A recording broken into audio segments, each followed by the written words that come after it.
What's up guys, welcome back to my channel Anime Fiction. I am back with another episode of What If Naruto Was Teleported to Another World Part 3. And if you did enjoy this video, please like for the next part, and if you're new to my channel, subscribe and hit the notification bell for more crossover fictions. Now let's begin this new video. Chapter 5. The Sky Tower was in the center of the island. It extended beyond where the base of the island was. Scaffolding, beams and bricks could be seen away from where the actual building stood, and it was just halfway there.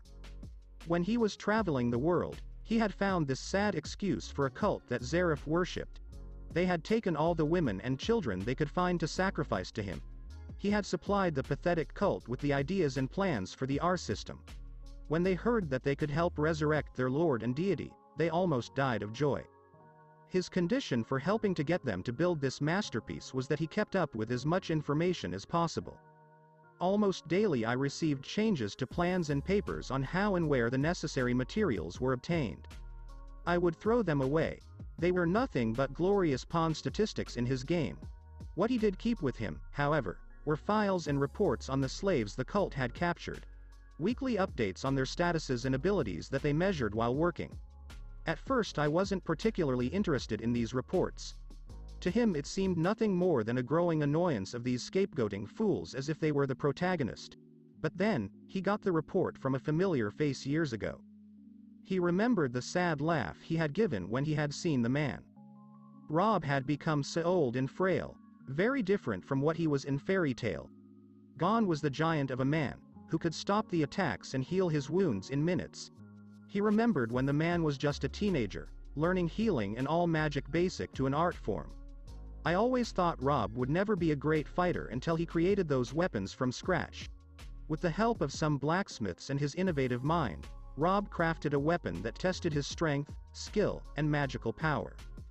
He remembered the old days when he received reports of how Titanbreaker Makarov and Mad Rush Rob had destroyed a diplomatic building while fending off dishonest assassins.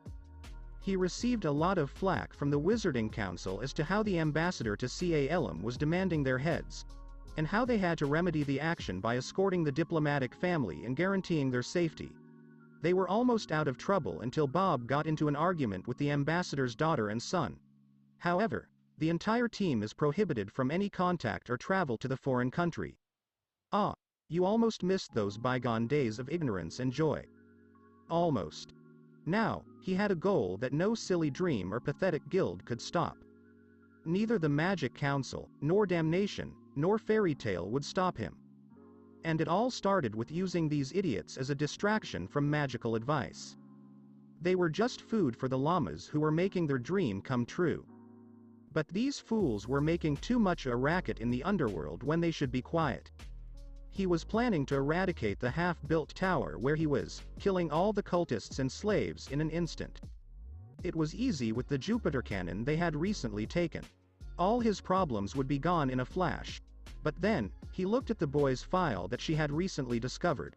From the pile of folders and papers he had taken the one that most attracted his attention. What a surprise that in the cell that Rob shared with a mustachioed trash and a worthless redhead, was just what he was looking for. He looked at a photo of a little blue-haired boy with a tattoo around his right eye. He then proceeded to read the information that followed. Jellal Fernandez, age 11, birthday January 15, X 765. Location: Frisia City family. Parents killed in raid by cult members. The child shows great intelligence and will for an early age. He shows strong signs of latent magical power. He has a large amount of eternal surrounding his body most of the time, but is currently unable to use it. Find evidence of escape plans. Possible threat in the future. This guy in the file was a diamond in the rough. Competence and intelligence, with an attitude that made even some of the jailers fearful. If he could use this boy to his liking, then he could further his plans to find Zeref's keys. All it takes is a moment of weakness to control the child's perspective on the world. But it should be properly contained and trained if he is to be of any use. Hades smiled as he thought of asking Brain to train this boy in spells and magic. The shaman scientist was letting the dark corporations under his control run amok more than usual. He was looking for high-potential guys as teammates, so he hadn't been in the guild leadership position for a long time. But if Hades had given him some of the tower's talented children, he could have used them as a favor to train this boy. Master Hades, some more ships are coming over the horizon. They must make their bi-monthly delivery of slaves and meals," said an infantryman as he knelt before the old wizard. "Should we hold our ground above the tower clouds, my lord?" "Yes, keep us hidden.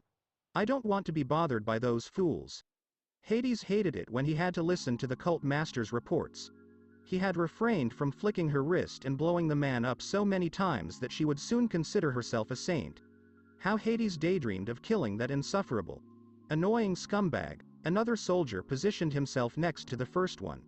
"Master Hades, we have reports on the project you have been working on with the Tartaros Guild." "Oh." Hades turned, his cloak following his movements. "And what do they say?" he asked, raising the brow of his one eye. "He said he's willing to cooperate and give you access to the heart, sir, but not quite." The soldier looked up and panicked when he saw that Hades was losing his temper and becoming irritated. What I mean, sir, is that Tartaros wishes to perform a trial run with eye-link magic before giving us the weapon permanently." "Oh, I see." Hades nodded and turned to the tower from the observation deck. "He wants to test my skills with a prototype eye before giving me the actual product." Hades chuckled at the blatant understatement the Dark Guild was giving him. "Well, tell him I'm having surgery in a few days." He dismissed the two soldiers who had left the bridge, letting the old man go back and sit in his chair. "Hopefully, with this new magic system, I no longer have to worry about my body taking too much damage." Hades leaned back in his chair before opening his eyes to the new presence. He turned his head to see a raven-haired young woman with pale skin in a tailored uniform looking at him quizzically. "What can I do for you today, Ultir?" he asked as he positioned himself to get a better view of the girl. "I've been trying to ask you why we came to this place for several days." The 13-year-old marched in front of her and she put her hands on her hips. "You promised to help me work with the time arc some more, but all you've done is stand here looking at the water. Help me already." Hades sneered and waved his hand to indicate he was barely listening. The girl pouted and threw up her hands and rotted the throne beneath him, knocking him onto its back. Hades stood up and wiped his cloak and butt. "Well, aren't we mad? Are you having that time of the Ultir month?" he asked as her face turned dark and empty and the air around her turned chilly. "Well, I can't teach you yet, we're waiting now." "For what exactly, Hades-sama?" he said as he joined her looking at the tower. "All we've done for the past couple of days is look at this tower and see the wave breaking. Are you getting senile?" she sarcastically said to the nearly 100-year-old man, "Teacher." "No, my dear, we are waiting for the perfect opportunity to present itself to us." The young woman looked at her master with a questioning look. "I know there's a guy in that tower who's exactly what we need. He'll try to make a move on the run because he's the type to hate being chained, but I guess he'll fail. And when the time comes where we can make our move, I'm going to need your help to attack." He turned to her with a grim smile. "If it works, it'll bring us one step closer to the ultimate magic world." Ultir looked surprised that he was giving her master. She looked at the hand that held a file, took it and looked inside. She saw the blue-haired photo and his summary from the jailers. She smiled in the cute boy's face and laughed. He downloaded the file and saw many more that caught her eye. She leafed through the files of the others on the table when she found one that caught her eye. She opened it to see a stock photo of a blonde boy with blue eyes who she thought was crossing her. What had most attracted her attention were the marks on his mustache that gave him the appearance of a fox with those fierce eyes. He looked at his summary. Naruto Uzumaki, age 12, birthday October 10th x 764. Place unknown. Body found in the desert by Akane Beach. Family unknown. The child was found en route to one of our caravan routes. It does not match orders and most of the information is considered assumptions about it. He appears to have no magical or latent abilities that we can measure, but has an unnatural strength that strengthens him. He is violent and strong and is always ready to attack a jailer if he isn't looking. Potentially dangerous. Consider running. Oh, that's nice. Ultir said as she ran a finger over his profile picture. Hades-sama, what about him? Looks like he might be useful. Hades shook his head. No, not him. We have no way of checking this guy. And from the relationships and images I have seen, It is an example of a textbook by a problematic child. But I always thought I had something for problematic children, he said as he kept the row on his mouth like a fan, hiding his shameless smile. Isn't that why you chose me? Not for a kid who would kill me if I looked at it the wrong way, he said, realizing he hadn't given her his present yet. He reached into a pocket of his cloak and pulled out a teal globe which he handed. Here, take this. Ultir took the orb and marveled at the new gift. What is this? It's a magical item that I think will be of great use to you. It can be used to convey messages to myself and to others. You can use it as a teardrop vision to see those you wish to spy on. And besides, it's the perfect weapon to use with your Arc of Time, he said with a smile too confident for his brilliant plan. Ultir looked at the ball and decided to play with her teenage attitude. You gave me a ball. Wow, great job. Wow. Ultir, just wow. It hurts. This hurts in my old heart. Rob was concerned when he returned to his cell. During the last week, the children seemed quite strange in their actions. Naruto was healed of all of his injuries by protecting Sho, but he didn't play much. He would sit with Jellal and talk for a while. And after Rob went to bed, I could swear they got together to talk about something. And today the children were very nervous and worried about something. As if they knew today was a big day. Rob entered his cell and yawned, then realized that the group of children hadn't arrived yet. He had decided to wait for them and leaned against the wall. He knew from sunset an hour ago that it was at least 7. And they should be back by now. After several long moments of waiting, Rob got scared and worried. The children never arrived so late. Even if they were forced to crawl, they would have returned by now. Rob made what was different today. This morning he had noticed that the ships had entered and brought new slaves.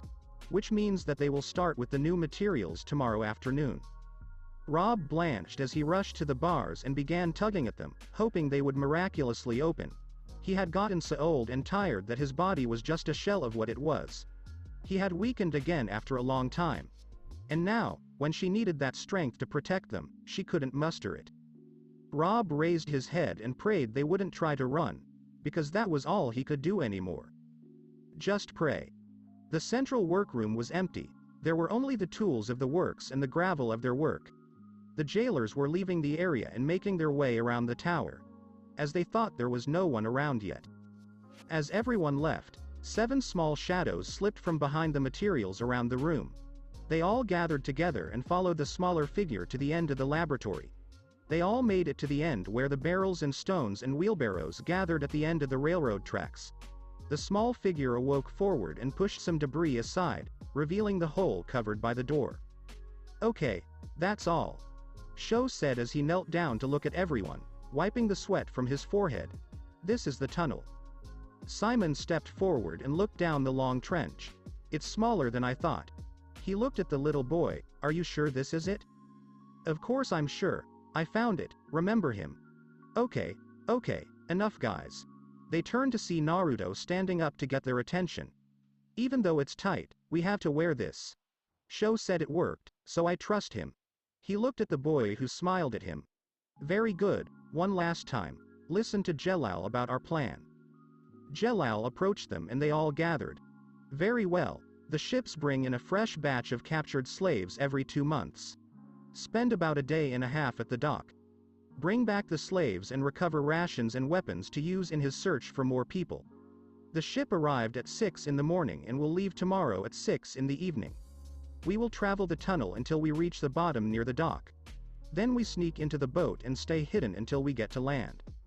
Wally smiled and started throwing his fists. Then let's call the magical core and they'll arrest these bastards. Naruto smiled and laughed. Okay, let's do it at night because we couldn't get away from work if we did it during the day. Let's just hope these assholes don't notice our absence long enough for us to hide and run. He took a deep breath and straightened up. Okay, let's do it. Everyone nodded and lined up to enter the tunnel. Sho was about to enter first, but noticed Urza froze in place. He turned around and addressed her sister, Nei-san, come on. Rush. Wally whispered to the boy. Shut up, Sho. They'll hear you if you talk so loud. Miliana looked wisely at the older boy. Wally, you're talking louder. Wally gasped in horror before ducking his head in shame. Simon got out and approached the tunnel. Urza, we have to go or we'll get caught by those guys. He tried to persuade the Scarlet Girl who was shaking with utter fear.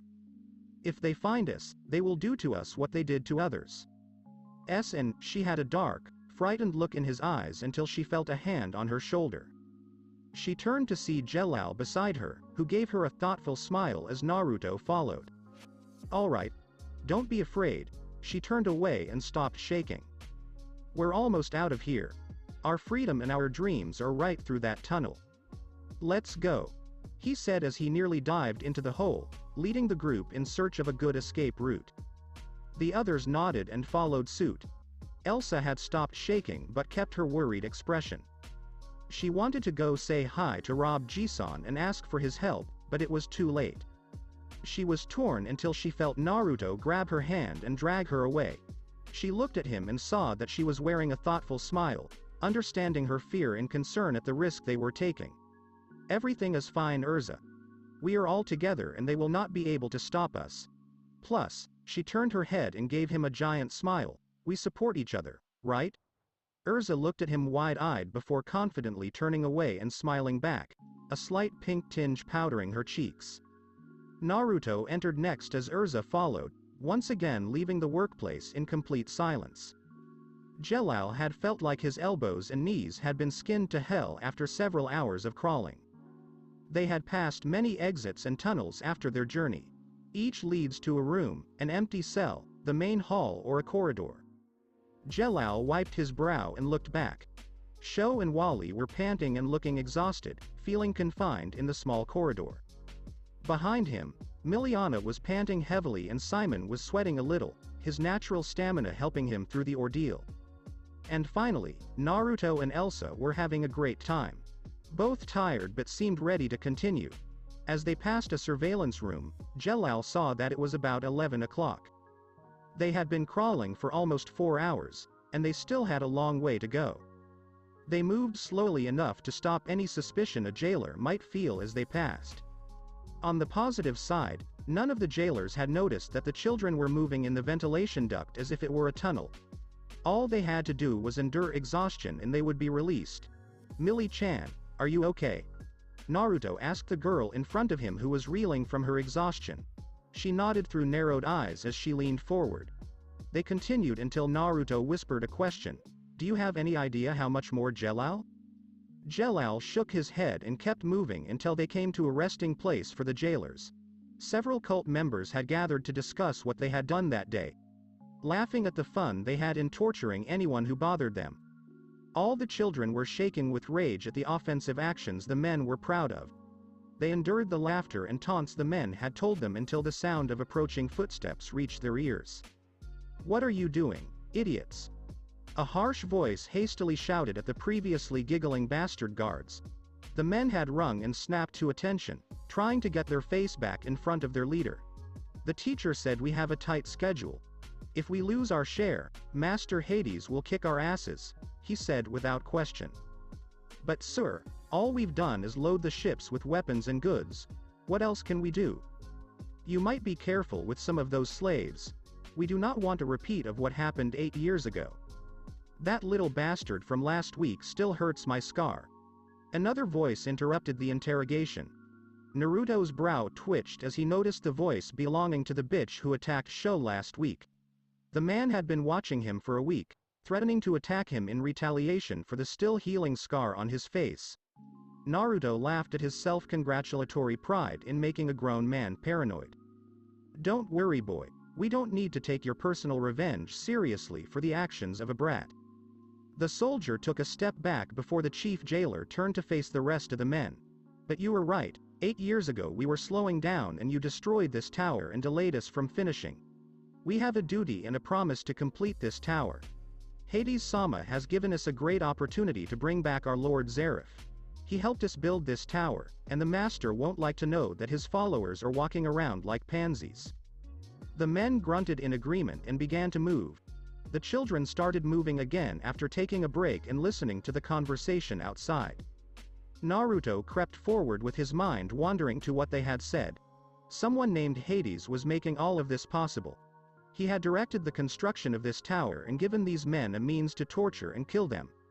Naruto pressed his hands into the dirt and stared at the decision he'd just made. If he ever met this man, this Hades who made this tower possible, it would make this man beg forgiveness, even if it killed him. As they continued, they stopped again as Miliana and Sho started swinging back and forth.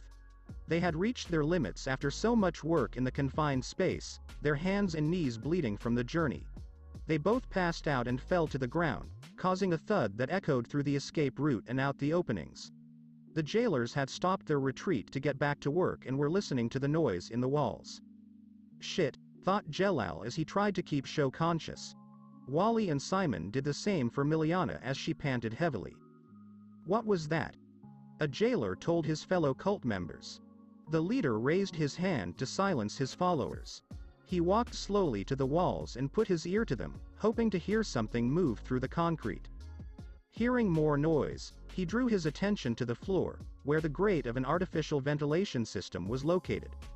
He crouched and put his ear to the grate, listening to the noises of stumbling and shuffling that echoed through the rock. There are slaves in the ventilation shafts. They are trying to escape. He screamed, attracting the attention of all nearby captors and alerting the fleeing slaves. Naruto cursed as he screamed to move. They all crawled as fast as they could, ignoring the scrapes and cuts his hands were getting as they walked down the hall. Simon cradled Miliana and Wally carried Sho. The jailer roared as he aimed his spear at the vent and released a large ball of fire, causing an explosion and billowing smoke. Smoke traveled through the shaft, blocking the children's vision and clogging their lungs. Urza cried out in pain. Urza, what's wrong? Naruto screamed in panic at the pain his friend was feeling. Urza looked down and through the smoke she saw that her feet were seared and smoking from the heat of the attack. They tried to carry on but couldn't, their vision was blurry and their lungs burned from breathing in the toxic gas. Jellal continued, trying to find a safe exit until he saw an opening. He turned towards the well, the boy followed him when they saw his shadow move. Jellal pushed on the grate and had no luck moving. He moved in space and kicked the metal, freeing it. The lid finally popped open as he crawled along a similar work path, covered in soot and coughing violently. He turned and helped Wally out of the barely conscious Sho before helping the dark-haired boy.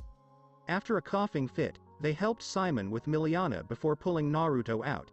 She coughed for only a moment before standing up and pulling Urza out, her feet itching as she was helped down to the floor. He cough, are you okay? Asked the blonde boy with the cough, getting a nod of approval from the scarlet-haired girl. The group stayed like that, looking at each other as they cleaned the dirt and soot from their throats and lungs.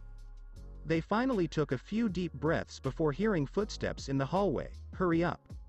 I think they're there. The children froze in fear when they realized that the jailers were approaching them. Then they separated and hid where they could. Wally, Miliana and Simon crouched behind a pile of lumber. Urza grabbed Sho and led him behind several barrels, hugging the terrified boy with fear. Jellal and Naruto ran after some rubble, around them some work tools and stones. Seconds after they hid, shadows began to grow on the ground, symbolizing that the men were approaching. They waited in silence as the figures began to appear. The grown men weren't happy, if the look of anger on their faces was any indication. They looked at the area in front of them and found no slaves, just an open vent from which smoke continued to rise. Most of them were preparing to leave before the leader raised his hand to stop them. He gave them a look that said the fugitives were still here and they should leave. The guards moved forward and noticed small movements behind some of the objects. The men laughed darkly as they found the slaves. They all moved into formation and slowly approached them. Now kids, there's no reason to hide. We won't hurt you, we just want to talk, one of the jailers lied as he advanced, spear in hand. We just want to talk to you. Do we want to know why you ran away from us? He stopped moving and smiled maliciously as he noticed the figures huddled behind a group of barrels. Urza and Sho embraced as they felt the evil presence creep towards them. Naruto and Jellal looked around the rubble and noticed that most of the men were heading towards Urza and Sho. Jellal's breath caught as he feared the worst, not knowing what he could do at this point. He slowly turned his head and saw Naruto shaking not with fear but with unbridled rage, clenching his teeth so hard his gums were starting to bleed. "Naruto?" Jellal asked his friends in a voice that was barely considered a whisper. Naruto slowly turned his head to look at Jellal, his eyes clearly expressing concern for his friends. He turned his head to look at the rubble and calmed down. "Hey Jellal." Naruto asked his friend who was watching Naruto, "I know it's stupid to try to fight these guys. But with everything that's going on in our position, there's nothing else we can do. I don't want them to suffer because of become impatient." And then, he raised her head and looked at Jellal with eyes that showed strong determination even in the current situation. "I don't think we have any choice but to be stupid, right?" He ended up laughing softly. Jellal looked at him and smiled weakly. "Remember all those stories Rob Jisan told us, when we run out of options, all you can do is fight." They both nodded as they turned their attention to the men who were constantly moving towards their friends. They steeled themselves and reached out, grabbing the digging tools around them. "Now, if you come with us, we promise not to hurt you." The man finally reached the barrels and looked at them, seeing the silhouette of two figures huddled against the wooden object. "Got it, huh?" He raised her head to see what the sudden noise was. He came across the form of a flying blonde who had jumped out of a pile of rubble. He had an axe in his hands that swung after him with a ready blow. He was screaming at the top of her lungs and his eyes were burning on the jailer. The man broke into a cold sweat as the boy's shadow enveloped him. "Ha!" The boy swung the axe in an arc towards the man's face, crushing his nose and piercing his face until blood spurted from the new hole. The slaves and hidden jailers watched in shock as the boy killed the jailer who was approaching his friends. He landed and took his beak away from his face, a feeling of disgust filling his mouth as he recovered. He charged forward and swung the pick again, crushing and destroying the knee of a surprised jailer. He staggered back and spun again, forcing the captors to back away momentarily. They backed away before moving forward again, but heard another noise. Behind them, another jailer had his skull smashed in by a tattooed boy with a shovel. The boy took out his shovel and charged his friend, beating and killing several surprised jailers. The men backed away as the children fought back, taking revenge for all the abuse and pain they had experienced over many years. The boys fought off the frightened men before two large balls of fire hit them. The boys were blown backwards, their shirts burned and smoke billowing from their bodies. The boys flew back and bounced to the ground, coughing up saliva and blood. They looked up to see the chief jailer looking down on them, the scarred cult member laughing behind him. He walked over to them and stopped between their fallen bodies, shifting his gaze between the two. He lifted his leg and kicked Naruto in the stomach, causing the boy to double over and cough up blood. Jellal tried to take revenge only to get kicked in the stomach as well, causing him to vomit. While the two were dazed by pain, the man struck the ground with his spear and an electric shock attacked the two children. He turned to his men, the electricity still covering the children, and waved them on. They followed suit and searched behind the lumber and construction equipment. They found several slave children all frightened and shivering, trying to escape the clutches of the captors. They were thrown near the center of the path, where the two children who were previously covered with electricity now lay. Everyone looked up and shuddered at the looks of pure hatred and contempt the cultists were throwing at them. Naruto tried to stand up, but was stopped when a boot belonging to the scarred jailer lodged in his back. "We can't let him go unpunished," said the chief jailer looking at the trembling children. He looked at all of them and then at the two boys on the ground. "I would wonder who led this sad attempt, but I seem to know who did it." He knelt down and roughly grabbed the two children's hair and lifted them, looking at them both stoically. "Now, which one of you started?" Jellal growled in pure contempt at the old man as Naruto spat in his face. He breathed slowly before slamming their heads savagely into the ground, making them gasp in pain. "We'll have to punish these brats for their insolence." He turned to the other men and picked up the boys by the hair and threw them to the members who caught and held them. She turned to the other children. He crouched down and met the red-haired girl's eyes. "You will never leave this place. These pathetic attempts will only get you killed." She gushed and shuddered on the spot in front of the man. He rose and turned, addressing his followers and referring to the men. Those children will not be fed for several days as punishment for their insolence. As for these two, he looked at the children who had raised their wounded heads to look at the leader. He turned away and smiled wickedly. We will put them in the detention center for a while. Let's see if that teaches them. Urza and the others blanched at the treatment of their friends. She stood up, ignoring the phantom pain left by her charred skin, and reached out for the hands of her friends. She was abruptly stopped and pushed away with the others. She watched them drag their friends into the hallway, tears in her eyes. Naruto noticed that she had watched him as they took him away. He knew that nothing good ever happened to slaves taken to holding cells. They were broken and battered when they came back out, mere shells of what they once were. And he knew she would worry about him and Urza. He lifted his head and met her gaze, a slight smile on her face silently conveying a message. I will be okay. Don't worry. She just knew that if she could speak right now, she would try to say something like that. But she just knew it was a lie. She wept silently as she and her friends were led back to their cell. She felt great shame and fear that she had let her friends take her away. She silently regretted the pain as she tried to think of what she could have done. She wished she could help them. I didn't want to be so weak anymore. Rob waited in agonizing silence as the hours passed. It was already almost midnight and the children weren't there yet. He had heard from the jailers that some slaves had tried to escape. He tried to control his rapid heart rate and worried about the possibility that the children might be dead. He remembered the first escape attempt 8 years ago that had resulted in the near destruction of the tower. He remembered the couple who seemed so confident and powerful, and he had entrusted him with the most important promise of his life. He never heard from the pair again, believing the pair had possibly escaped from the tower or may have been killed. He prayed every day after that night that they were still alive. Because I couldn't bear to tell him what happened. Rob heard several footsteps approaching the cell door, scraping noises from boots pacing the floor. Several jailers stopped at the bars and opened the door, then stood aside as the familiar children were herded out. The children stumbled forward before falling to the ground. They knelt weakly as all the guards laughed their heads off before closing the gate doors and walking away. All the children stood up and looked down in despair.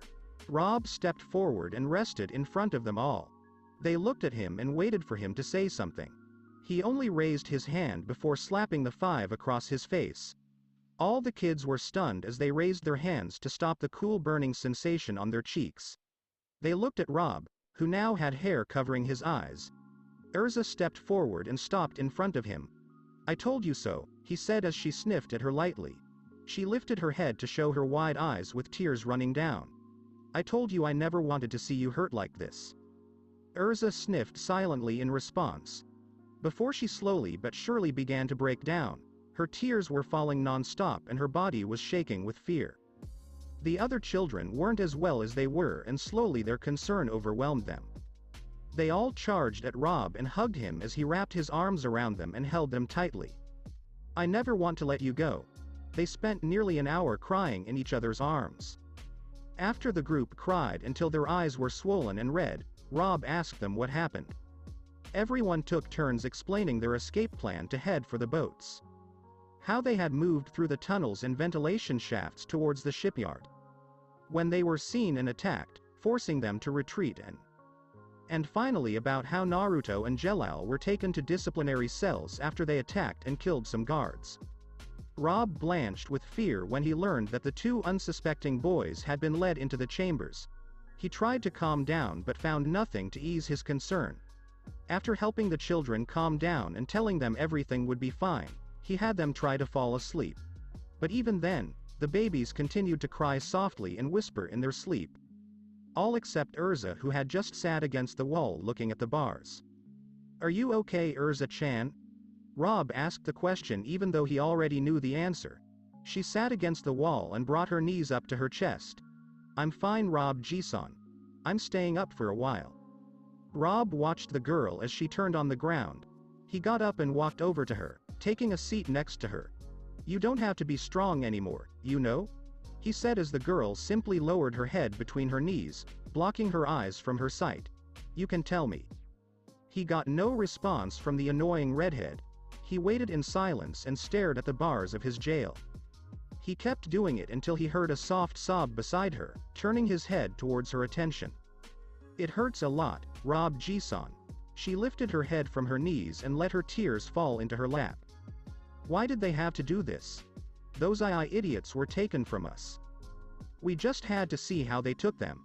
I had to see him smile and enlighten myself that he would be fine," she said as she stammered in pain and sadness as she tried and failed to hold back the tears.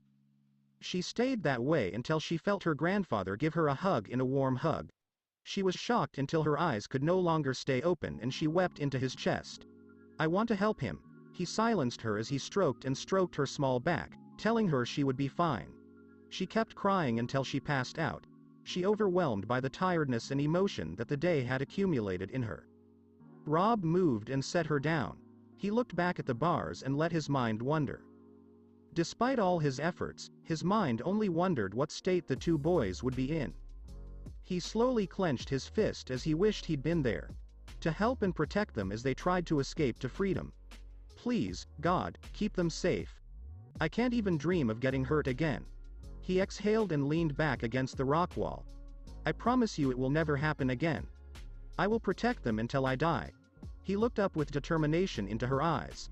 He stayed up all night watching bars, hoping the kids were safe. The jailer kept pushing with his whip, swinging his arm from side to side as the loose strings slapped and tore at the boy's skin. He continued until he felt his arms tire again and lowered his arm. He took a deep breath and looked at his work. The blond boy was hanging from the hook with his hands tied. All over his chest and his back were covered in lacerations and cuts. Several places on his body were deeply severed when the torturer cut the boy with a knife. Blood and scratches covered his whole body and some of his blood had dripped onto the ground. Several guards were seated as they watched the torture unfold. Even though the boy fought back and moved with the attacks, he didn't scream or scream in pain, holding back the screams of unbearable torture as the men grew impatient. "Damn. Why doesn't this boy beg? We whipped and whacked him for hours, but to no damn result." He grabbed the boy's head and pulled him up to look into his eyes. "Why don't you break down?" Despite all the punishment and anguish, the boy has not lost the fire that burned in his eyes, looking at the man with anger and unshakable will. The man actually recoiled from the intense gaze that the boy was giving him. He growled and walked back to the others. "Well, what now?" he asked her as she sat down. The cell doors opened and the cult master entered. The men immediately stood up and greeted the dark-haired man with his whole body covered in eccentric clothes. He went in and saw the boy hanging on the hook. "Is this the?" he asked a soldier who nodded in response. "You know you've caused a lot of trouble," he said as he approached and lifted Naruto's head, "by attacking my men and trying to escape. What am I supposed to do with you?" he concluded as he stroked the boy's cheek lightly. The boy felt as if he had been touched by a burning rod with the sensation of that man's disgusting hands on him. "Sir, should we kill him? If we do one more public execution, I might put the rest of the slaves in their place once and for all." "No, no, no, it will never work," the teacher said as he rested his head on his hand, questioning his choices. "If we just killed this boy, it won't mean anything. He caused some panic in the watch system and those other guys saw him as a leader. If we kill him, his memory will be strong, making the others keep trying to escape," he said as he let out a deep breath. "If we're really going to affect them, we have to break this guy. Put him in such a state that he's nothing but a pathetic piece of meat." The other guards looked among themselves at what he was alluding to. What did you have in mind, sir?" The master showed a horrible smile and a dark aura. "We just have to leave a mark, plain and simple. Something has been burned into him that he will never forget and will let him know that we are in control of this situation." The man looked at the tools beside him and grabbed a sheath. He smiled slowly at the handle as he pulled the knife out. "And I think we just need to make sure it can see exactly that," the man said as he swung the blade, the reflection of the metal coming out of Naruto's right eye. The corridors were deathly silent. Not a single guard moved or spoke as the noise echoed down the corridor. The sound of a blood-curdling scream that made him bones shake with fear of him. As they had arrived at 11 in the morning, all the slaves in the cell were awake. They could barely sleep because they had been worrying too much while trying to rest. Sho and Miliana were still crying as they blamed themselves for everything that happened. Simon and Wally tried to calm them down while Urza continued to stare at the bars. Nay-nay-san? Urza turned her head to see Sho sobbing and rubbing her eyes. I am sorry. It's all my fault. Ni-san and Jellal are probably hurt because of me. If he hadn't tried to get us into that vent, it wouldn't have happened. I'm sorry. She sobbed as he felt Urza get up and hug him. He looked into her tearful but focused eyes. Don't regret it, Sho. Naruto and Jellal wouldn't want you to blame yourself. If we had passed up an opportunity like that, they would never have passed it. She lowered her head and put her face in her hair. He could feel her tears falling on her scalp. They'll be fine, I promise, she said to make sure more than him. They all fell silent, hoping their friends were safe. Then, after a whole night of terrifying waiting, the bars creaked open. The group looked towards the cell door with a silent sigh. The jailer kept a stoic expression as the bars opened and crashed against the stone wall. He watched the man and the children for a few moments before letting an evil smile slowly grow across his face. He stepped aside as a couple of men stepped forward. Don't worry. The other one will be ready for tomorrow. The men dumped a small body before slamming the doors shut and walking away. The whole group looked in horror and silence at the motionless body that lay on his face. His pants and dresses were ripped and shredded. Cuts and bruises evident even with the bloodstains, with several deep cuts all over his body. His hair was patchy and matted with dried red blood. Even with the scary room they were in, they could notice that his chest was barely moving, showing that he was still breathing but in small, inaudible breaths. Urza didn't react. She neither trembled nor cried as she slowly approached the still boy. Wait, Urza-chan. Rob tried to butt in to no avail. Urza slowly reached down and grabbed his shoulder. She slowly and gently rolled him onto his back to face him. Her eyes slowly widened in horror and she could feel the tears starting to fall. She felt her breathing quicken and her hands shaking with fear. Elsa screamed as she let tears fall down her damaged face. She tried to hold him as she looked at her empty right socket and screamed in pain. Their screams echo through the walls. Come on. Say something, you little bastard. How did you do it? Said the burly cult man as he continued to punch the boy's small body with his hands tied behind a post. He had decided to use his fists to strike the boy instead of the whip and knives. She looked at the blue-haired boy who didn't say a word. Oh, I'll make you cry, you little bastard, the man said, wiping his forehead. He was ready to continue when he heard the disciplinary cell doors open. Well, that seems to be a problem too. These little punks aren't going to give up, are they? Jellal lifted his battered head and looked at the new voice. It was the jailer who attacked Sho and was beaten by Naruto. The man was grinning menacingly as he walked towards them, hands behind his back. What are you doing here? Said the bigger man as he looked at the scrawny man who was giggling softly. Oh, I just wanted to come see how he's doing with this. The other guy was also causing some trouble, so I thought it was a common trait. He moved closer to find the boy tied eye to eye, happily looking at him. So you won't talk, will you? And no, I will not give up. Jellal looked at the man of the cult. We will never give up, no matter what you do. Yes, your friend downstairs had the same mentality. The man stood up and took a few steps, but he was fixed quite easily. Now I'll probably never try something like this again because it's so broken. Jellal attempted to attack the cult member while his hands were tied to the stake. Naruto would never give up. You could never break him. Yes, I think breaking is not the correct term. Separate would be a more appropriate term I should use, I think. The man chuckled as he placed his hands in front of the dumbfounded boy. He opened his clenched hands and showed the boy what was inside, earning Jellal's horrified eyes. In her palm was a severed eyeball, plucked from its socket with a tool. The severed ball was in the cult member's hand and covered it with blood. The man didn't care if the liquid covered his fingers. But what Jellal noticed almost immediately was that the eye was blue in color. Jellal felt his stomach drop as he knew only one other person with blue eyes and was being tortured downstairs.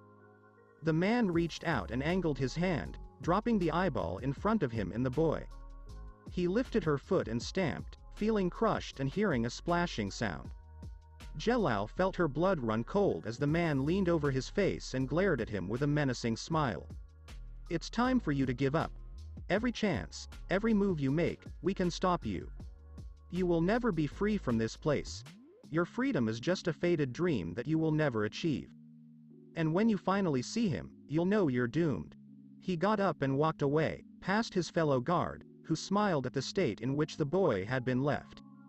Jellal heard footsteps and the closing of the bar doors. But his eyes never left the ground, where his friend's blood and eye juice still rested. She felt his fingers dig into her palm and blood trickle down her arms.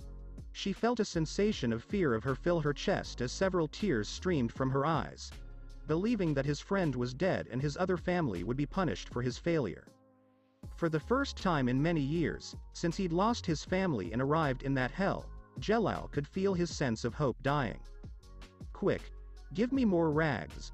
We have to cover his wounds and stop the bleeding." Rob could feel the weight of the situation on his shoulders. He tried to cover the open, painful wound on the unconscious boy as he lay on the ground. The other kids were doing their best to hold back the tears, just letting a steady stream fall on their faces instead of a metaphorical waterfall.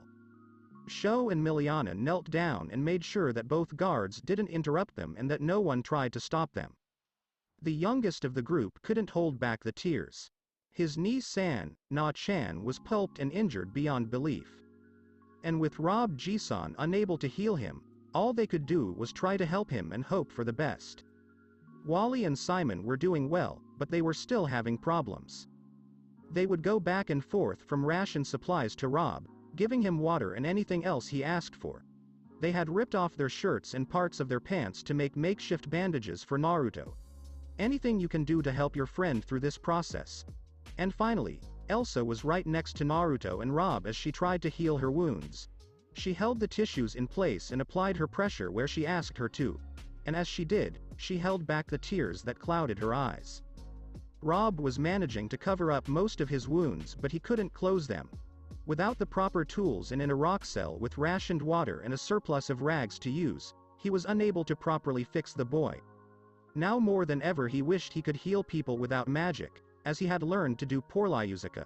He continued to bandage his wounds, but was only able to stop the bleeding. "Rob Ji-san, is this working?" Erza asked as she held back the sobs as best she could. Rob could only keep trying to help him, but to no avail. Without a proper way to heal him and close his wounds, Naruto would become infected and sick. And in a few days he would be dead. The cuts and opening in her body were too many, and he was still unresponsive after his eye was gouged out. I'm sorry, Erza-chan," he said regretfully when the girl gasped. "I don't think I can help you." Elsa could no longer hold back the tears. She felt her body shake and tremble as she gripped her knees. The others were still trying what they could, but stopped after hearing what Rob had said. They felt a sense of despair build in their hearts at the thought of their blonde friend's death. "There must be something we can do." Elsa tried to reassure herself in a calm tone. "I'm sorry, Erza-chan, I can't do anything. Please heal him. I don't want him to die. There must be something," she said as she rolled her red eyes and yelled at her grandfather. "We can heal him. Save him. Even though he has no magic, we have to try. Please, we can't let him die like this. Wants us to be all free together, so we can't let him go. Please," she prayed as the others felt their hearts sink. Rob couldn't help but think he'd let his pseudo-niece down. The children were crying, Elsa was losing hope, Jellal was still gone and Naruto was about to die. Rob couldn't think of a way to salvage this situation. He wanted to tell Erza that he couldn't cure it, but felt that trying to explain it would only cause more pain. If only her magic could wait. It might work. Rob quickly removed the rags from the boy's body and piled them under his head, forming a conformable pillow. He began applying his magic and running his hands an inch over the boy's wounded body. Elsa had held back her sobs and watched Rob diagnose Naruto. What are you doing, Rob Ji-san?" "I will do my best to heal Naruto." Surprised, Erza looked at him. "I will implant him with my magic." How? "I couldn't heal him before because he didn't have magic. And his chakra or even his limited use of karama can't fill the gap by healing him. But I can give him my magic and use it as a basis for creating an origin. Then I can use it to use my magic to heal him. And then, with that, he can harvest eternal no so he can receive and use magic. How? I'm about to implant my eye. Elsa gasped at the concept she had told her. Even the others were surprised when they looked at him. If I use my healing magic, I can implant my eye into him and it will be used as a means of gathering magic. His body will adapt and form a magical fountain with the rest of the magic in the air. And I can use it to heal it, even if only partially. But if you lose your eye, won't you be able to see and help Na-chan? Miliana said as she and Sho wiped their eyes with their arms. Yes, it will be difficult if I implant my eye, but it's the best option. She was bringing her palm up to her eye when she felt two small hands grab hers. He looked up at little Elsa who was approaching and was stopping him. Urza-chan, what are you doing? She looked at her grandfather with red, dry, swollen eyes. You can't do it right if you throw the eye, right? Yes, but I don't care. I'll do what I can to save him. Rob Ji-san, he needs you as best you can to cure him. She glanced at Rob as he gave her a worried look as she followed where she was going with the concept. Use my eye. She said clearly with no change in voice or expression, though Rob paled. What? No. Please, OG-san, you said that I can use magic too, so it should work for me too. He said she as she tried to persuade the old wizard of fairy tale. But Urza-chan, if you did, then, Rob was at a loss for words as his reasoning collapsed. Elsa smiled and cocked her head, her eyes closed. Rob Ji-san, I want to help you with this. You have helped me a lot and you need my help. He said. She ran a hand through her hair. I want to show him that I will always support him. And more than anything, I want him to see the freedom he fought for. Even if I have to keep an eye on him. Rob looked at the girl in shock, knowing that her resolve was unshakable and that she wasn't afraid to lose an eye. He swallowed and lowered his head to the bedspread. He looked once more at the wounded boy before steeling himself and throwing up his hands. Elsa saw Rob raise his hands and hold them in front of his right eye. She closed her eyes as she saw her hands become covered in a magical blue aura. And she felt her right side of her eye was empty. Naruto found himself in darkness, nothing in any direction. He remembered the last time he had been in that place, 6 years ago, when he had first arrived at the tower. He could not wake up again, like before. Urza. Hello Ursa. He yelled in all directions and got no response. Jellal, Simon, Wally, Sho, Millie-chan, Rob Ji-chan. He received no reaction again. Naruto grunted and threw his head back. Damn, anyone. Silence. Naruto sighed and tried to remember the last thing that happened to him. His friends were captured by the guards, while he and Jellal were locked up in disciplinary cells to be punished. And then he remembered the man who had gouged out his eye. Naruto then started shaking in panic. He was dead? This was? Would he never see his friends again? Naruto stood still in the darkness, his face obscured by his hair. He lifted his head and wished to be alive. No longer for himself or for his safety. His safety was no longer important. He would probably find himself in increasingly dangerous situations if he were free. But he cared about the state of his friends. I won't go like this. They need my help. I have to help them. I no longer care what I have to do. I will do whatever it takes to help them. I will bear the sin that preforms. But please, let me help you, he said softly in the dark. Then, a bright light began to spread around him, covering the dark space he was in. He felt his entire body covered in light before he had to close his eyes to protect himself. He could feel the feel of the stone, feeling like he was lying on his back. He felt like his whole body was stiff and in pain, making it almost a chore to move. He tried to open her eyes, but she felt that even the dim light around him could burn his eyes. He slowly opened his lids, seeing faint shadows through the cloud in his eyes. Finally he opened his eyes to see all of his friends looking concerned. But when he heard him move and land on the ground, everyone felt tears in their eyes and grateful smiles on their faces. Naruto tried to stand up as a slight pain shot through his body. But he felt new jolts of agony as 2 torpedoes slammed into his chest at Mach speed. Na-chan, Ni-san. Naruto growled as Sho and Miliana pulled him back to the ground, hugging his heavily bound body and never letting go. Naruto coughed and laughed as he slowly raised his hands and patted their back, letting them know he was here and they were killing him. They released him as he sat down again. Wally and Simon were next, and they both hugged him when he hugged them back. Naruto-kun. Naruto turned his head in pain and saw that his grandfather had addressed him.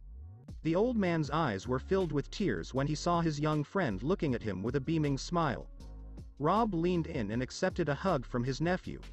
I was worried there. I thought you weren't going to make it. How am I okay? I feel like I must be dead. He looked down at the myriad bandages and rags that covered his arms, legs and head.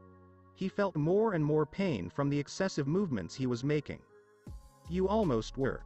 But I healed you enough to move. Right now your body is still sore and hurt, but you should be fine if you give yourself some time to heal. Naruto looked at Rob in polite surprise, already asking the question before he even said it. I was able to heal you with a transplant of objects from someone who could use magic. It will start forming a magical reservoir for you after a few days.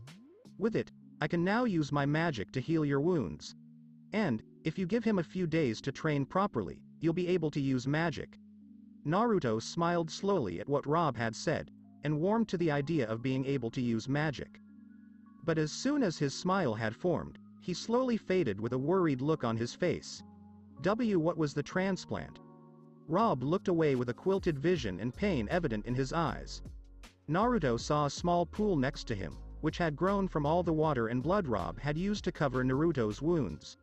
Naruto looked at the small puddle and could see what his grandfather had done.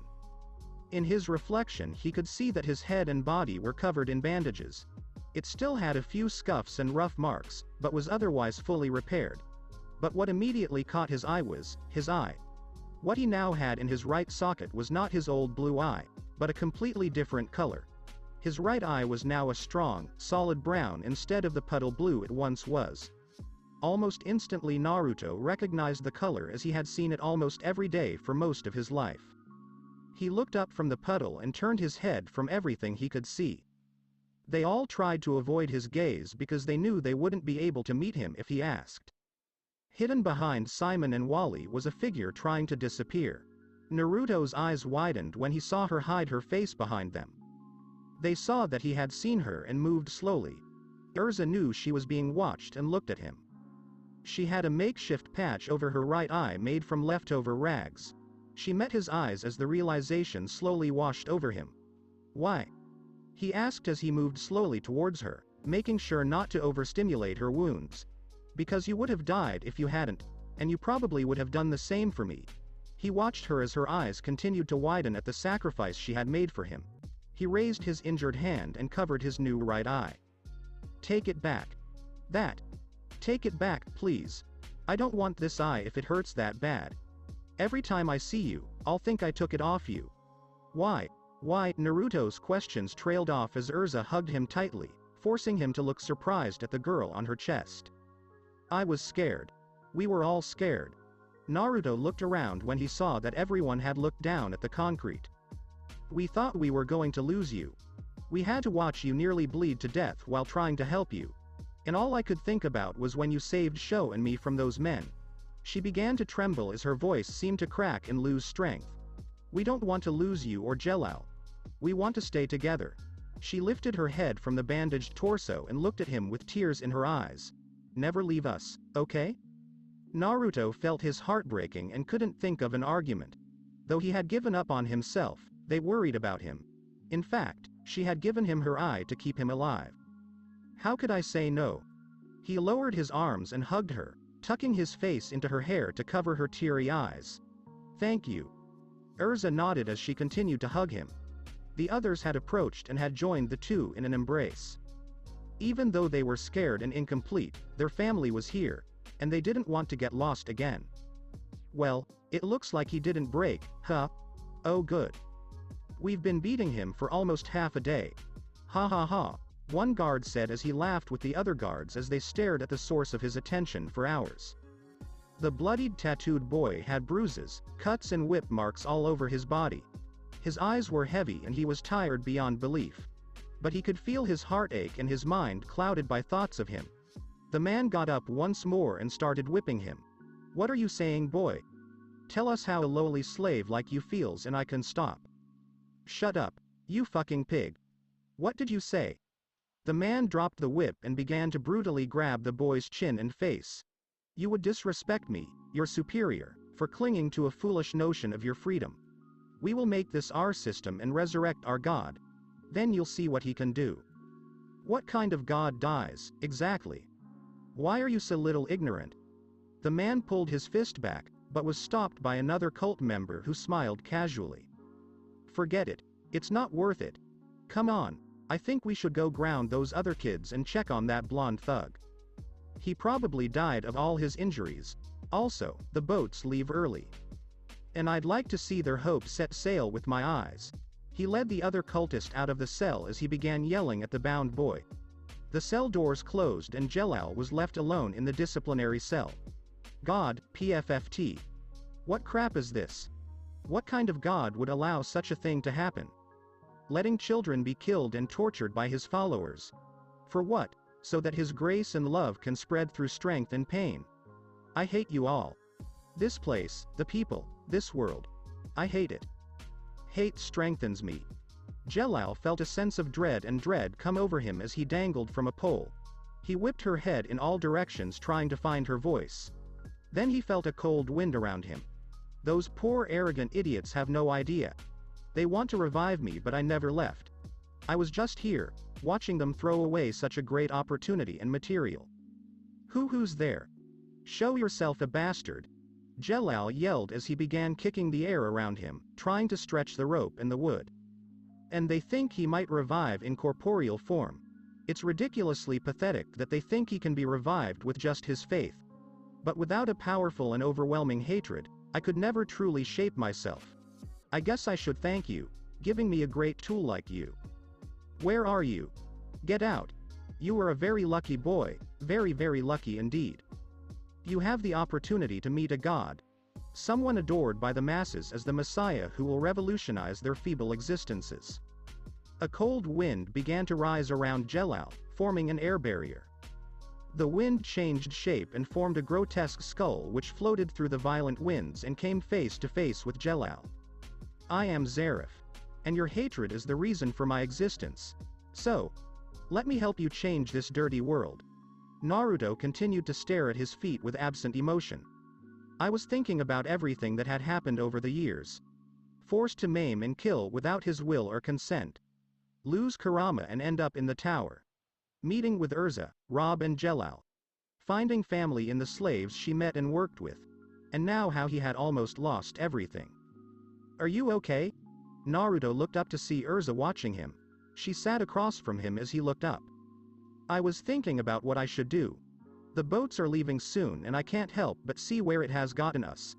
I'm defeated, you gave me one eye and Jellal may still be hurt. So what more can you do? Urza asked her older friends about her as he continued to stare. You know, I've been to places like this my whole life. I've never been given a choice about what I could do or where I could go. It was always just doing what I was told or getting beaten and killed. He looked at his hands as he fell asleep. So if I could get out of here, what would I do? It's always been something I was excited to find out. He said with a smile as she looked at Urza. She smiled back at him and felt his eyes wander over to her toes. I still want to be free, but I don't know what to do anymore. Escaping feels like a wasted effort and we will likely be killed once the tower is finished. But I'm bad if this. Watch show and everyone gets hurt. Seeing them laugh at us because they have weapons. And watch them do this to you. I try to think but, he gritted her teeth angrily and closed his eyes, but I don't know what to do. Naruto looked at her, then tilted his head back and looked up at the ceiling. We fight. Urza looked at him in surprise as her eyes widened at what her blonde friend had said about her. Jellal and I think that once we get to a point where we can't think about what to do anymore, we'll stop trying to run and fight. We may face trials and problems. We could do things that would send us to hell, but nothing like this place. Naruto looked at Urza with determined eyes. We fight for our freedom. Urza was about to answer but she heard footsteps approaching her cell. He helped Naruto to his feet and led him to the center with the rest of them. The doors opened and the jailers entered with smiles. The leader of the bastard gang was the same jailer who got angry with Naruto after the scar. Well, look who's up there. And dressed like a mummy, classic. He smirked at the blonde boy who was shaking and growling at the man who was condescendingly belittling him. And how's the eye? It must hurt, right? Horrible pain that just won't go away? He growled as he felt his scar throb with anger. Naruto continued to shake with barely controlled anger. Well, don't worry, your other little friend must be suffering. But I doubt that's still a problem. Naruto felt something crack as a growl formed between his clenched teeth. Now how about we take one more round to hear you and the kids scream "Ha punk." The man screamed again. Attack again. Naruto snapped as he leapt from his crouched position towards the man, ignoring the pain screaming throughout his body. He slammed into the man and grabbed his staff, then put his feet against Nan's torso and pushed hard. He swung the spear in his hand once before lunging forward and driving the main blade of the weapon deep into the man's chest. The man felt cold as blood poured from his sternum and his heart stopped. The man fell dead forward as Naruto gasped heavily onto one knee, feeling the condition of his body catch up with him. You fucking shit. The other guards withdrew their weapons in preparation to grind the boy into minced meat. As Naruto was about to shield himself and attack, he felt the staff in his hands slip out of his grip. He turned his head slightly to see Urza load up her stolen weapon and move towards the men of the cult. H-A-A-A-H. He swung his staff in a great arc and it crashed into their faces. The men backed away and writhed in excruciating pain as the girl landed between them. Urza stood up and faced all of her friends, who were still in shock at the action she and Naruto had taken. She held out her hand and motioned for Naruto to take it. Let's fight. That's all we can do. Naruto gave a small smile that his friend had taken seriously as he took his hand and stood up. He bent down and took another stick and a small sword from one of his scabbards. He turned around and noticed several other ointments from other cells had their heads sticking out of the bars to see what the commotion was. He spoke to the only people he'd known in a long time. Our options have ended, but we are left with one choice. We can wait for our days to end and die. His eyes hardened as he raised his sword above his head. Or we will show these bastards why they should be afraid of us. Urza leapt to her feet and swung her cane at the locks on the cell doors, causing them to open and the slaves to leave.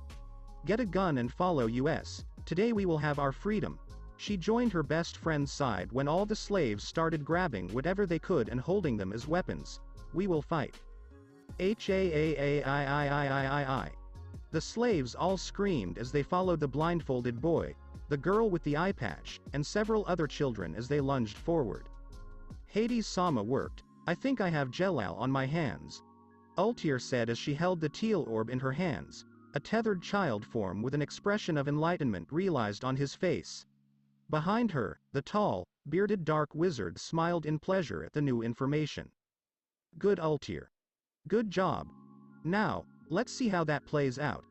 The man stood silently behind her until a loud alarm sounded across the observation deck. Master Hades, we have a request report from the tower below us. There is an uprising and they need our help. What are we to do, sir? Ignore them. Gentlemen, we don't care where those pitiful fools have taken them. They started this fire, now let's watch it burn. That's surprisingly dark of you, Hades-sama. Well, I thought those words you said to that boy were surprisingly true. So I guess I'll let them stew in their own land for a while. And Jellal. When asked, the old man cut short his retreat to the throne. Now that we've skewed his perspective of him, I say look at how he plays. Let him fend for himself and show what we have to expect now, he said as he took his seat on the throne. Rebellion. The slaves rise. That was the only warning the man gave as he felt his body crushed by the throng of thrashing slaves. The slaves charged and maimed any jailers they could see, beating them to death and confiscating their weapons. The slaves grabbed swords and spears and hurled them at the cult members, forcing the men to retreat. The slaves gathered around as many locked cells as they could find and broke the locks on the bars, freeing others. Naruto charged with his spear in hand, leaping into the air and taking out several charging guards. He landed as more of them prepared to attack him. He stepped aside as Urza appeared overhead and slashed them with her swords. She turned to Naruto and threw her sword as he threw his staff at her, grabbing the weapons and using them interchangeably to attack at short and long range. As more men charged the two front corridors of the slave army, two figures leapt out of the group and approached them. That's what you get for playing Mad Dog Wally. The black-haired boy swung his staff and felled a group of men, his blood pouring from their wounded mouths. Simon charged forward like a bull and leapt into the air, knee extended. "Thanks for making us so strong, you bastards." His flying knee collided and knocked down a large cult member as he backed away from the man and continued to punch anyone he saw as an enemy. Sho and Miliana grabbed two 2x4s and proceeded to stun and wound anyone they could while the older slaves finished the job. "These slaves think they can win against us. Kill them. We'll gather more just to stop the rebellion," a member of the cult guards said as the remaining members charged to break up the assault. "Do not be afraid. We outnumber them. Take away their weapons and they will be just madmen in suits. We shall have our freedom," said one slave as he encouraged the running group of rebels to charge forward. The group encountered the cult members as they fired low-level spells at close range, knocking some of the slaves down. But soon they were defeated, the weapons were snatched from their hands and the slaves finished them off. "Everyone, we have to load the 8th sector now. Don't stop," Urza yelled as most of the thralls cheered in agreement. Beside her, she saw Naruto standing even as some of his bandages were bleeding again and his body went limp. Even if she wasn't able to fight, Naruto would lead the army with her. Simon pushed past the other slaves who stepped forward to join the two. "Are you sure? Most of the soldiers are huddled there." He stood there while his friends followed close behind. "We have to. Most likely Jellal is there and we have to save him." Urza reasoned. "He's right. We have to save him, he's our family and we won't leave him behind," Naruto said as he straightened up to appear taller and unharmed. "Are you afraid, Simon?" Wally taunted the burly boy while he was pouting and pushed his nosy friend away from him. He stepped forward and looked into Elsa's eyes. "Urza, do you like Jellal?" Simon asked nervously as he surprised all of his friends with his question. Wally, Sho and Miliana gasped in surprise. Naruto stumbled a bit but he balanced himself almost immediately, but he could feel his heartbeat increase. Urza just looked at him in surprise, uncomfortable with the question with a slight blush on her cheeks. "Why are you saying that now?" Urza said as she flinched from the creepy awkward looks all her friends were giving her. Now was not the time for that. He said to adjust his attention to the rebellion. "Well, I was just wondering if you like Jellal or Naruto." She gasped at the bow she was giving her as Naruto had clearly tripped this time. She stuttered because he couldn't find the right words to use. Simon felt this moment of hesitation to step forward and get his attention. "Urza. I." Boom! A loud explosion echoed throughout the battle as everyone looked towards the cause of the noise. Naruto, Elsa and everyone watched wide-eyed as Simon was blasted away by a huge fireball. The concentrated magical blast had struck his jaw and shook his entire brain as a cloud of smoke rose around his chin. He landed hard as he lay unconscious. Simo. Naruto dropped his weapon and made a mad dash towards his smoking friend. He fell to his knees as he tried to wake his friend. As this happened, all the slaves looked towards the more talented wizards who had fired the first shot. They began to gather magical energy towards their staves and fired upon the rebellious slaves. "Oh God! It's the wizards, run or they'll kill you," said one slave as he was caught in a barrage of magical attacks by the slavers. Elsa was surprised to see all the slaves running away from the fight. "You can't give up. We must fight or we will die." Elsa's words went unanswered as all the slaves retreated from the battlefield. The only ones left in the center were she and her friends, that they were all checking how bad Simon's condition was. "Please come back." The jailers looked to see a scarlet-haired young woman whom they assumed was her boss. Many of them pointed their magical staves at her and hurled a massive charge of fireball magic at her. Of her she could only watch in terror as the fireballs approached her. His friends looked up from where they were dealing with Simon to see Urza being attacked. Naruto immediately jumped up and ran as fast as he could. His legs almost gave out as he felt anger and rage build inside him at the thought of losing Urza. But then, he felt a similar power fill him as it did when he was just a child. Part of Kurama's chakra was strengthening him to fight. He continued his charge when he saw a figure stand between Urza and the rapidly approaching fireballs. Rob protected Urza as the attack closed in on them in slow motion. He could hear the girl gasp to scream for her to run. He could feel some of the other slaves stares at him as he protected his granddaughter. He had already made up his mind. To keep his promise, he would protect her. Even if it meant he was dead. He closed his eyes as the attack slowly advanced towards him. She opened her eyes to see a figure standing between him and the impending attack. Rob felt his wary eyes widen in shock and awe as he recognized the figure in his path. Naruto jumped up and stepped between the old wizard and the fire attack. His feet were off the ground as he dove before straightening up in the air to cover more of the two precious people behind him. Rob could feel a feeling of dread in his chest. Had Naruto received such an attack, with his body hurt as it was, I would definitely die. But Naruto probably knew. He could feel the mess his body was in. Still, he jumped to protect them. Rob felt a small smile form on his lips at his nephew's action. He remembered how he was so cheeky and crazy even in his youth. Rob steeled himself as the balls were about to hit Naruto. He wasn't done being crazy yet. Naruto felt a pair of thin old arms wrap around his flying form and pull him back. Rob had grabbed Naruto while there was still time, turning sharply to cover the boy and girl with his body. But with the position of the flying balls, they hit his right side and exploded. Boom! Another massive explosion as Rob flew like a wave of smoke as Elsa watched her grandfather fly. The body fell to the floor with a thud and she just stared at it, her eyes wide with horror. Was it her OG-san her? Was Naruto dead?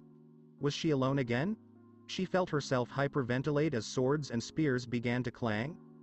Prepare to attack again. Nei-san, get out of there. Sho said as he and Wally watched in fear as the men turned their guns on her again. She fell to her knees and grabbed her head, trying to make all the pain stop. She cried out in pain as her other arms too began to shake, attracting the attention of all who could see her. Ah! She screamed as the ground beneath her parted and a magical seal appeared below where she sat. The others looked in amazement at each sword. The spear and weapon within a large radius lifted and began to swing. Weapons moved and swung at high speeds towards captors trying to escape.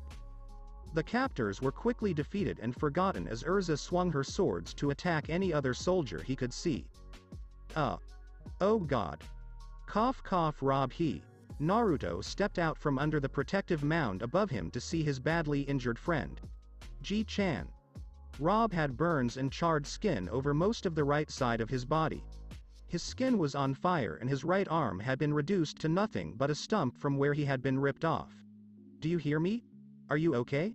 He was burned, and he coughed and laughed. Okay. That might not be the right word for it, but yeah, I'm alive. He said as Naruto let out a breath that he didn't know he was holding as he went to hug Rob, but then he thought it wasn't the best idea. He then noticed the sounds of screaming and crushing rocks behind him to see Elsa use her swords to fend off the captors. Wow. Is Urza using magic? He excitedly asked his older friend who he nodded as he winced in pain. Aji-chan, we need to get you some help. Don't worry about me Naruto-kun, I'll be fine. Rob said as he clutched at his stump to mask the pain. Just worry about Urza-chan. And Jellal-kun, they need you. Naruto glared at him before nodding and running towards Elsa. Elsa continued to make her swords dance as she sought revenge for all the harm these men had done to her. When she felt that a person was coming after her and had hugged her tightly, she turned her head to see Naruto's blonde hair on her back. Naruto? Don't worry, I'm here. And Rob Ji-chan is fine too. Well, he's not very well, but he's alive. She turned her head in his embrace to see Rob on his knees, helped by Sho and Miliana as Wally lifted Simon onto his back. He looked at Naruto while maintaining a confident gaze. We are all here and we will all make it through. I'll make sure Simon and Ji-chan are safe so I can trust you to catch Jellal, he said, raising his arm into a fist. Elsa wiped away her tears and smiled at him. He raised his arm and they both linked their arms in a promise. See you again here, right? Watch me back. Naruto nodded and they both parted ways. Naruto wrapped Rob's one arm over his shoulder as Urza grabbed two swords and charged towards the cells. Naruto ran forward holding on to Rob for life. Shattered rocks and dust explosions caused by stray magical blasts from the captors clouded his eyes. He watched Wally and everyone steer Simon in a different direction. To another vessel as they had been separated from each other by explosions. Naruto reached a boat and saw that some of the slaves were already preparing to take off. He boarded the ship and took Rob with him. He was about to disappoint Rob when another older slave interrupted him. Hey no. We can't take someone as injured as him with us. It will take most of our supplies. Let him stay here for a damn minute. We wouldn't be here right now if he hadn't saved us, yelled Naruto, leaving no room for the older man to argue. He grumbled and left the boy in the old man's care. Stay here, Ji-chan. I'll come back as soon as I know Elsa and Jellal are okay. He received a slight nod from the wizard as he leaned against the raft. Naruto ran off the bridge as several other children watched him go. One of them was the same boy he'd had a fight with last week. Eric huffed as he began preparing the ship for departure. Oh wait. Let's not rush now, said a guard as he and a few other jailers backed away in fear from the approaching figure. Can we say we're sorry? Please. He was sweating profusely as the red-haired girl advanced slowly with two huge swords in her arms. She looked up and looked at him. Move. She barely whispered as she charged forward and brought them down, sending them flying and spinning in the air in pain. The men fell and wept as they writhed in pain at the circumstances of injuring the slaves. Elsa ran forward and saw Jellal with his hands tied to a post. He dropped his weapons to lighten his load and rushed forward. She reached the boy and stood on tiptoe as she untied the rope around his hands. Jellal, oh thank goodness you are here. We are reacting, so now everything is fine. We are winning. We'll be free at the end of the day. She dropped the boy on top of her as he hugged him to make sure he was okay. He slowly raised his arms to hug her, holding her close. Urza smiled because she was happy to know that her friends were okay. Then she realized that his grip was slowly strengthening. Za. He said, tired when he felt that the girl tried to get away from her embrace. We don't need to run anymore. Urza tried to look at him as she continued her embrace. He lifted her head to look at the corridor in front of him. His eyes turned wicked and a mischievous smile was on his face. Our true freedom is right here in the tower. He released her as she staggered forward, staggering with her exhaustion. Jellal. What are you talking about? Naruto, Oji-san and everyone are waiting on the boats. We have to. Urza. There is no freedom in this world. Urza stopped when she heard her friend's words. That thing that Naruto and you and I and everyone fought for is nothing but a dream. Freedom outside is scarce and fleeting, but that doesn't mean we can't realize our freedom. Jellal turned and looked at Elsa as her smile showed all her teeth. I seek the only true freedom in this disgusting world. I seek the world of Zareth. Elsa heard heavy breathing as her friend approached the fallen guards. I think I know what they've been looking for. This world they've been looking for is there, but they can't reach it. These pitiful fools could never reach the world their god aimed at. He walked over to the cult master and put his foot on his skull. And you said there was no need for useless trash, right? He crushed the man's skull in an instant as blood spurted out and covered his foot. Elsa was filled with terror as she saw the boy she had met disappear as he walked ahead and slaughtered all the cult members who begged for mercy. He slipped her hand easily and sent the men crashing into the walls, killing them instantly. He laughed maniacally as the blood trickled down to his feet as Elsa wept silently. One member stood up and tried to escape. You hate these guys, don't you, Urza? She nodded fearfully at his question. Well, I saw that you and Naruto have already killed a few to stop them from killing everyone. So what's wrong when they try to beg for freedom? I just ignore it and move on. He thrust his hand forward as an unseen force shot out and completely destroyed the man. Jellal, not like this. We have to escape. Come with us and we will help you. There's nothing wrong with me, Urza. In fact, it couldn't be better. I have seen the light and it shows me that freedom is so close. Stay here, Elsa. He held out his hand to the trembling girl. Help me change this world. And no. Jellal chuckled before raising his hand and pushing the girl away with his magic. His strength sent her flying off and she fell back down the path towards the work section. She raised her head but felt another powerful force explode behind her, collapsing the rock face behind her. She looked out to see a ship leaving the dock. Jellal walked slowly in front of her and raised his magic-covered hand. "Look here, people are running away from our freedom. I think I should punish them." "No, do not do it." A massive thrust shot out of his palm and blew the rear of the ship off, killing dozens of slaves and sinking the ship. Elsa watched in horror as she heard screams coming from the sinking ship. What did you do?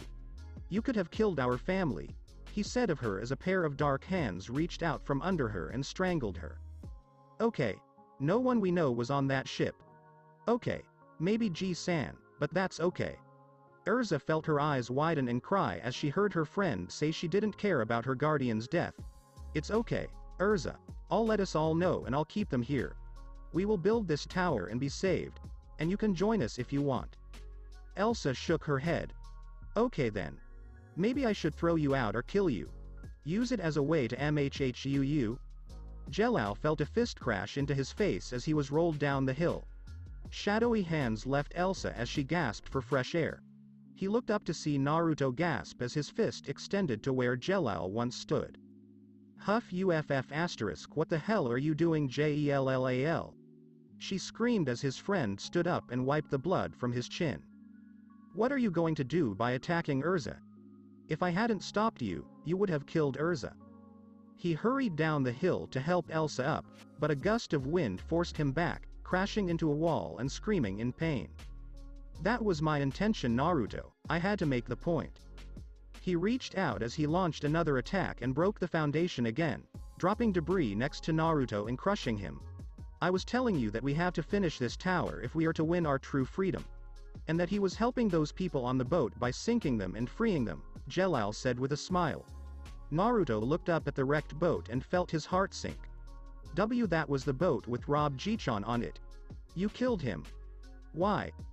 Why did you do this, Jellal?"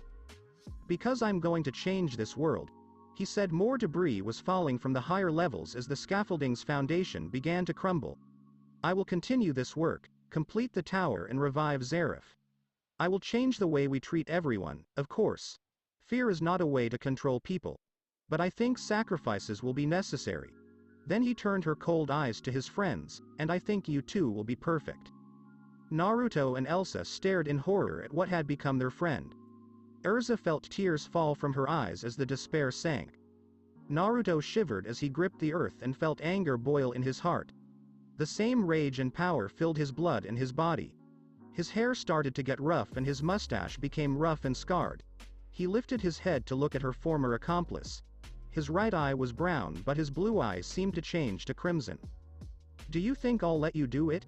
Naruto said as his fingernails lengthened and he felt a rage like no other since he was a child. He launched himself off the ground and headed straight for Jellal, delivering a devastating punch to his friend's stomach. "I'll put some sense into it. Then we'll see what you have to say." Jellal was knocked back by the attack. His body collided with a stone pillar and broke it.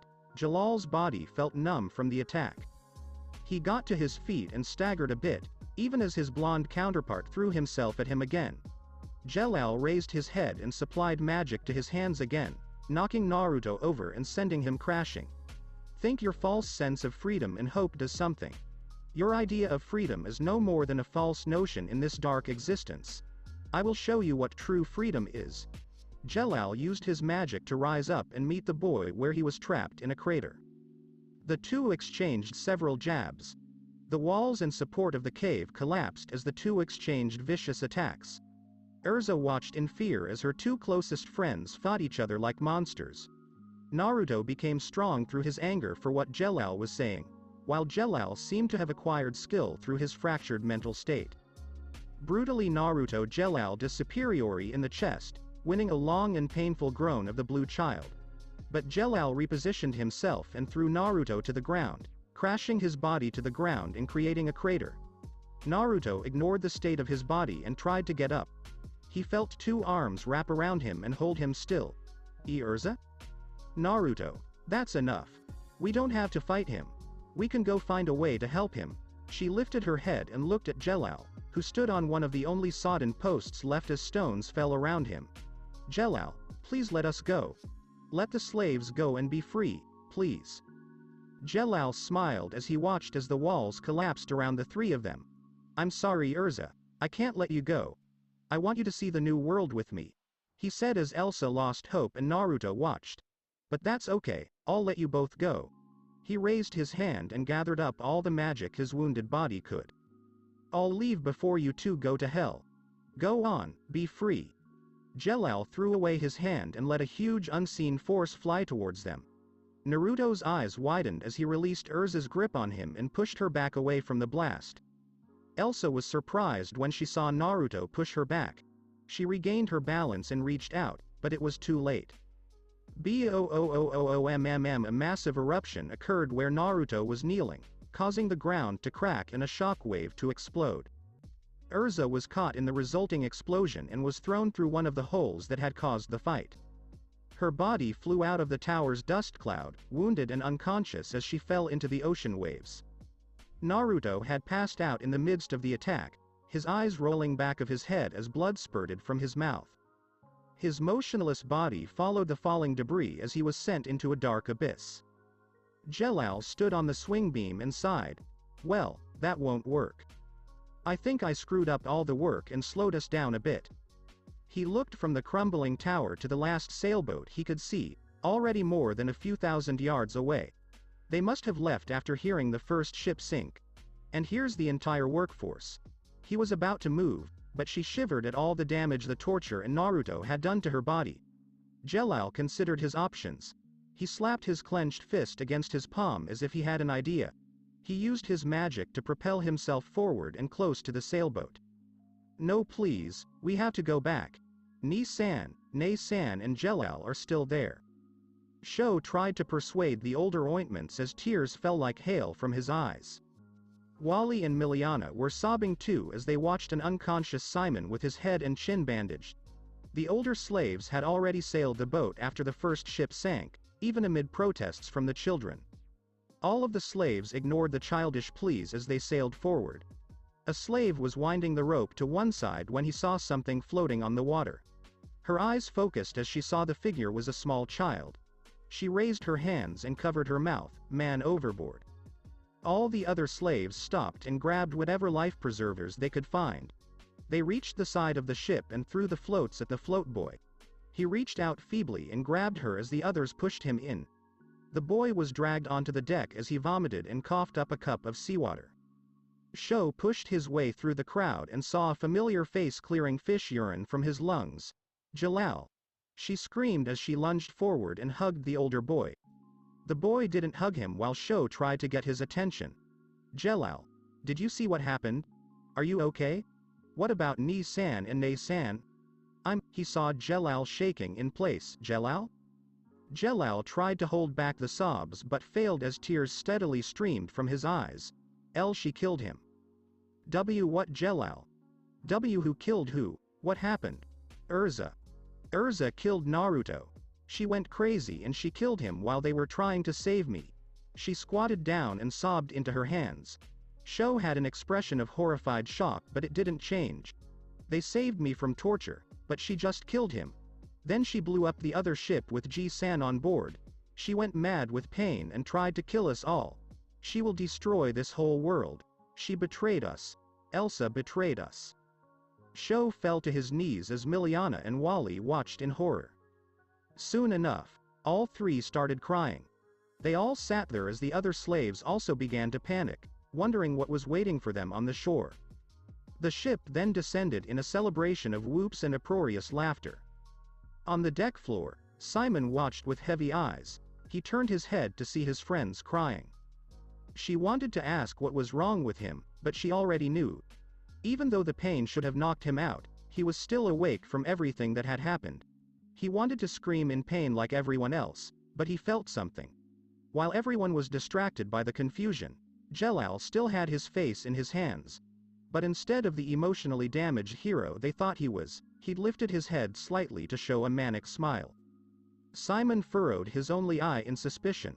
Whatever had happened, whatever really occurred on that island, one thing was certain in Simon's head. Jellal was lying. Sorry, master. I suppose he may have gone too far with the fight. The tower is broken. What shall we do now? The raven-haired said as she played with her teal orb in front of the former guildmaster. We will use this as a chance to scare the slaves back to that island. But I suppose I should use this as a chance to get him to start training. He shifted in his throne and looked to his servants. Did you relay the message to Brain? About the arrival a mile off from Harjin Dock. Yes, sir. He has arrived at the spot and is awaiting the arrival of the tools you promised him. Hades nodded his head as he looked down at the wreckage. The tower's top had crumbled down and caved in on itself. The wreckage from the first ship was still floating around near the coast of the island. And if you would look around the wreck, you would see the figure of two sailboats sailing away from where the ship once stood. One carrying the package to his fellow Dark Guild master, the other carrying something else. I suppose we don't need to stay here any longer. Set course back to land. Prepare a channel lacrima for when Brain makes contact with us again.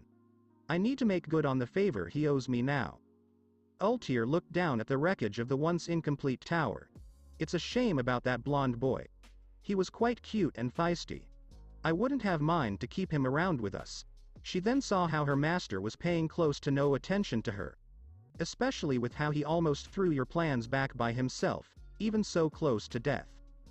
Hades stopped his think and remembered what he saw the blonde boy do near the end of the projection. Yes, but it is for the best. If he had survived, Purhito thought of the consequences. I dread to think how he would have stopped us if he could. The waves pulled back and forth upon the sandy beach. Only about 1,000 yards away from Akane Resort, a figure washed up on the sand. A beaten, damaged red-haired girl with torn rags and a wrapped eye patch soaked off her head. Urza felt the cold salty water crash against her back as the waves moved over her. She felt some strength return to her limbs as she crawled out of the water. She coughed up some seawater and wiped the stinging sensation out of her eyes with her wet arms. She took a few deep breaths in as she tried to remember the situation she was in. She felt her arms shake as tears fell down her face and onto her hands. The pain and loss of everything that had happened building up on her. The loss of the closest thing she ever had to a parent. She didn't know what had happened to her friends or even if they were still alive. Jellal's descent into madness in the tower. And how Naruto had possibly given his life away to save hers. Urza looked up and saw the moon hang in the sky. It was larger and more brilliant than she had ever seen it before through the bars. The stars and clouds filling the horizons as all that was left for her to see was the massive rock. It then dawned on Urza that she was finally free. She remembered what her whiskered friend had told them to do when they were finally free. Even at the loss of everything she knew and loved, she was out. She lifted her head and let out a long, painful cry and scream. Everything that had happened in her life, the pain and suffering, poured out of her as her tears fell to the ground. Urza Scarlet was finally free. That's it for this part, guys. Thanks for listening to this video, and if you did enjoy this part of the story, like and subscribe for more, and thank you all for your help and support, and have a great day.